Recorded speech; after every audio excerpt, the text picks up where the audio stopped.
is Derpy Cuber? Wow, a lot of you guys really want to know where Derpy is. Here, come with me.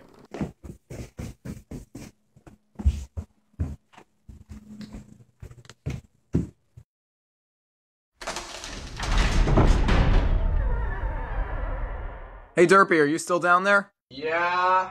Alright, just keep editing my videos for me. Okay.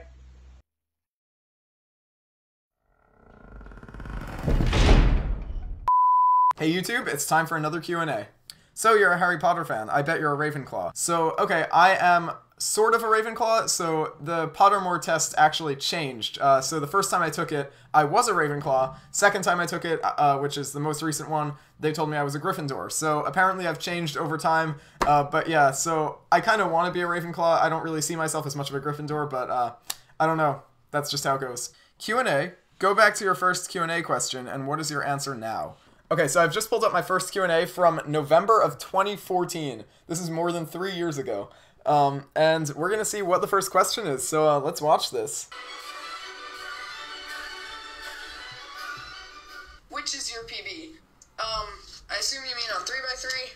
My PB on 3x3, I actually got yesterday. I was in the car, I had my laptop with me, I was doing some solves, and I randomly got a 10.808. I screamed. I was so excited. Okay, so my old PB was 10.808. Currently, if you were to ask me which is my PB, it would be 6.63 seconds. So, yeah, big jump in 3 years. When you first made your channel name to be DGCubed, why did you decide to do XYCuber and not something else? So, honestly, it was kind of a last resort kind of name. I did have some other ideas at the time, but none of them really seemed like something I would really want to name an entire YouTube channel. So, honestly, it was kind of like a last resort. And really, XYCuber names weren't nearly as popular then as they are now. There just weren't as many cubing YouTubers back in 2013 as there are now. So I think it was probably more acceptable to have a name like that back then. But yeah, I kind of made that decision and I have to stick with it. So yeah, I'm DGCubes. Why you can't grow a beard?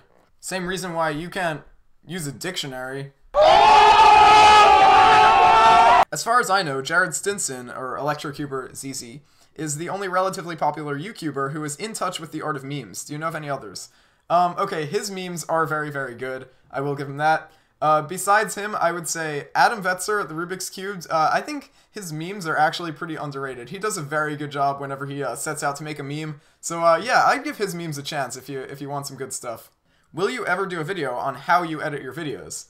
That's actually a pretty good idea. I might want to do that. It's really a pretty simple process, so I might actually make a video talking about how I make my videos entirely, not just editing. I think that would be pretty fun to do, though, because even if you've seen other YouTubers, how they make their videos, I'm sure everybody does it slightly differently, so it might be kind of interesting to make a video like that. So sure, I'll definitely consider it. Where can I find a really good, reliable cube? Well, you should check out CubeDepotUSA.com and use the discount code DGCubes for 5% off at checkout. Haha, it's Cube Depot, obviously. I just wanted to get in the video. Oh, well, good job, you did it. Is anyone else in your family a cuber? So, I did teach my mom how to solve a 3x3 over the summer, so she can solve a 3x3, she can also solve a Pyraminx. My aunt, I taught her how to solve a Pyraminx. And all of my cousins, I believe all of them know how to solve a Pyraminx, or at least did at one point. And one of them can solve like a 3x3 and a 2x2, and she can solve a 4x4 except for parity. And a 5x5 too. So yeah, I actually do have a decent amount of family members who can solve a couple puzzles, so yeah, it's pretty cool. What computer do you use? It's gray. No, actually though, I use an HP Envy. It's a really nice computer. I really like it. I have 2 monitors. It's a great setup, so yeah, I'm very happy with my computer. What competition were you the most nervous at, if you were nervous at all? So my #1 competition as far as nerves go, it would have to be Nationals 2017 in Pyraminx Finals. I don't know if I've ever actually told the full story on my channel. I know in my Nationals vlog I did talk about it a little bit, how nervous I was in Pyraminx Finals, but really it was really, really bad. Way more nervous than I've ever been in any other rounds at a cubing competition. I went up there, first 2 solves, I was actually surprisingly calm, which I did not expect. And then after those 2 solves, they went well, so I knew I had a chance at possibly podiuming. And that thought just totally ruined it for me. My hands got to the point where they were shaking and they were actually numb. I couldn't feel the Pyraminx for the last 3 solves. It was like really bad.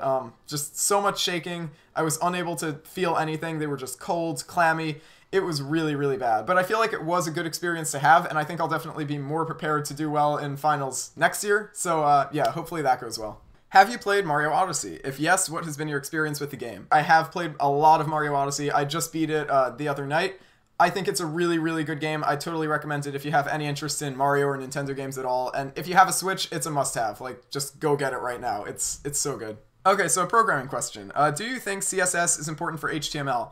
I think, those two languages, they really go hand in hand. You kind of need both of them. Like, a website built just with HTML is really gonna look like super 90s, and that's really not a good look in this day and age, so I would definitely recommend learning some CSS. It's really pretty important for web design. What hair gel do you use? No hair gel at all. Just water. Why do you keep your age hidden?